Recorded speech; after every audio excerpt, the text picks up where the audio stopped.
Princess ডায়নার ছোট্ট একটা কথা ছিল, যার সাথে পরিচিত আমরা কম বেশি সকলেই।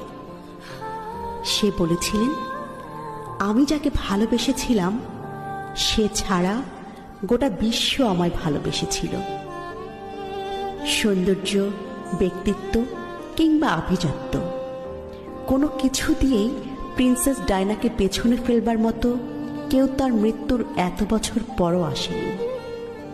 অথচ তার স্বামীও তাকে ঘরে রেখে আসক্ত হয়েছিল পরনারীতে, যার শেষটা হয়েছিল তাদের বিবাহ বিচ্ছেদ দিয়ে।